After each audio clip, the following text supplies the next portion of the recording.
Saya tidak melihat Gus Dur pro-Zionis. Tidak. Saya dengan Gus Dur bersahabat. Tahu saya gimana Gus Dur. Ya memang Gus Dur itu ketua Yayasan Shimon Peres, benar. Oh dia dapat dana, iya betul. Untuk membuat hubungan diplomatik dengan Indonesia, dengan Israel, betul. Tapi kan sampai wafat dia nggak buat. Itu cerdasnya Gus Dur. Dia menolaknya halus. Gimana bisakah dibuat hubungan diplomatik antara Israel dengan Indonesia? Bisa, kata Gus Dur. Tapi susah, sulit, memerlukan waktu yang lama. Lah ya udah kita mulai ya, monggo dimulai, tapi nggak pernah dimulai dan tidak pernah terjadi. Udah diproses sudah, tapi ya begitu, tetap nggak bisa. Ketika kemudian orang-orang dari Israel memaksa Gus Dur, cepet, ini butuh waktu perlu, cepet. Gus Dur enak aja ngomong dia, disiarkannya di depan umum. Sebagai presiden dia bilang, saya ini kepingin kita itu membuat hubungan diplomatik antara Indonesia dengan Israel. Seluruh Indonesia marah. Tuh katanya nggak setuju. Mereka itu belum mau, perlu waktu yang lama, kata Gus Dur. Akhirnya Israel diam. Sampai sekarang belum pernah ada hubungan diplomatik. Nggak cerdas itu orang seperti itu orang cerdas. Fatona itu cerdas. Kita yang belum nyambung begitu. Nah, saya tidak membela membabi bu, tapi memang kenyataannya begitu. Bisa, bisa, tapi nggak jadi. Ya memang susah. Dicoba, ayo coba ngomong. Beliau ngomong. Se-Indonesia protes tuh, lihat kan protes semua. Nggak bisa semudah itu. Sampai beliau wafat sampai sekarang. Indonesia belum punya hubungan diplomatik dengan Israel. Nah ini hal-hal seperti ini. Tidak semua orang bisa. Saya nggak bisa. Saya nggak bisa seperti itu. Saya orang Medan. Kalau orang Medan itu apa kau? Nggak senang kau? Kita selesaikan di luar. Saya nggak pandai begitu-gitu. Itu butuh orang-orang pilihan juga untuk bisa tampil seperti itu. Tapi jangan diragukan cintanya Gus Dur terhadap NKRI dan terhadap agama.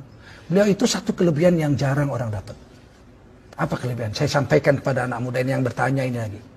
Beliau itu pemurah, ya Allah. Pemurah. Orang minta, langsung dikasih aja, diberi.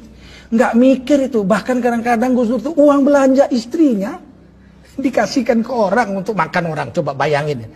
Tapi istrinya nanya, Mas, duitnya udah tak kasih orang, tadi ada orang kesusahan. Lah kita gimana? Kita kan belum susah. Kalau kita minjem orang masih percaya lah. Kalau dia minjem nggak percaya orang.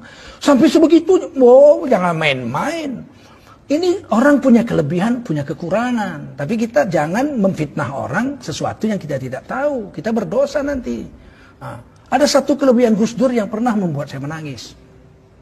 Saya ceritakan ini ya. Saya bukan menjilat Gus Dur sudah wafat, nggak ada urusan. Saya nggak minta jabatan dari bicara saya ini. Kalau saya mau jabatan zaman Gus Dur, saya sudah ditawari jabatan. Tidak mau saya. Nah, apa katanya? Satu hari saya duduk di VIP room airport Pekanbaru. Saya tamu gubernur. Saya duduk di ruangan tunggu gubernur untuk menunggu pesawat terbang. Waktu itu acara TV One tokoh kita sedang diputar. Saya minum teh habis sholat asar di situ menunggu pesawat. Tiba-tiba muncul situ tokoh kitanya itu Gus Dur. Gus Dur. Tapi beliau sudah wafat. Tokoh kita begini-begini, kemudian ibu belum wafat Gus Dur. Ibu Sinta Nuriyah diwawancarai. Apa sih kelebihan Gus Dur itu? Kata pewawancara itu kepada Ibu Sinta Nuriyah. Kemudian Ibu Sinta mengatakan sebagai istri beliau sekian tahun, kelebihan Gus Dur itu yang saya rasakan sangat menonjol, tidak pernah komplain soal makan. Kemudian apalah Gus Dur duduk di tempat tidur amben kecil begitu, pakai celana sedengkul, pakai kaos, makan. Nah, lauknya itu cuma ayam goreng paha sebuah, nggak ada sayurnya, nggak ada sambalnya, nggak ada kecapnya, nasi putih. Jadi nasi putih ayam, disendok nasinya ke mulut pakai sendok, ayamnya digerawat pakai tangan. Kemudian Gus Dur makan, disuting begitu. Jadi itulah kelebihan Gus Dur yang membuat saya itu bahagia, kata Ibu Sinta Nuriyah. Salah satunya seumur hidup perkawinan kami beliau tidak pernah komplain soal makanan. Saya langsung keluar dari situ nangis saya. Sebab kelemahan saya paling besar adalah komplain makanan. Saya sejak kecil ibu saya itu pandai masak. Dan saya anak laki-laki satu-satunya. perempuan 6, laki-laki 1. Sehingga saya makan tuh sangat dimanja. Mau pakai gulai, pakai ini, namanya orang Melayu. Ikan goreng, gulai, segala sambal. Saya keluar, istri saya orang Banten. Sejak kawin tuh biasanya rebus-rebus lalap, rebus-rebus lalap. Sempat saya bilang satu hari makanan ini, makanan kambing ini saya bilang. Sampai istri saya menangis.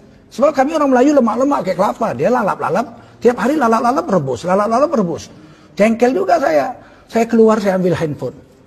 Saya telepon istri saya di Jakarta, saya bukan baru. Adik, iya bang, abang pulang. Pulang dek, abang sedang nunggu pesawat. Loh abang kok nangis? Saya bilang, saya minta maaf adik. Saya selama ini selalu komplain soal makan. Pernah saya bilang makanan kambing. Kadang-kadang saya banting juga meja gitu. Gak suka saya makanan gak enak. Saya minta maaf. Istri saya bilang, abang sehat bang. Abang kan gak apa-apa kan. Nanti abang jatuh naik kapal terbang. Enggak dek, saya istilah Melayu buang tabiat. Orang mau mati itu tingkahnya aneh-aneh gitu. Saya bilang tidak, saya tidak buang tabiat. Enggak ada tingkah aneh-aneh. Saya baru dengar Gus Dur.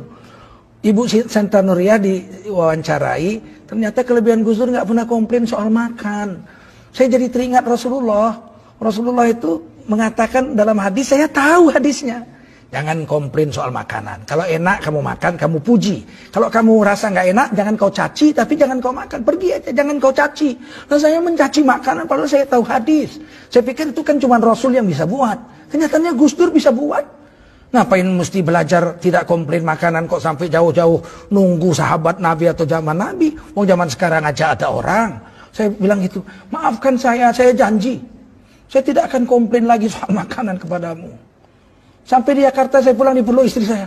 Ya Allah bang, abang nonton itu? Iya, saya nggak punya TV di rumah, nggak nonton TV.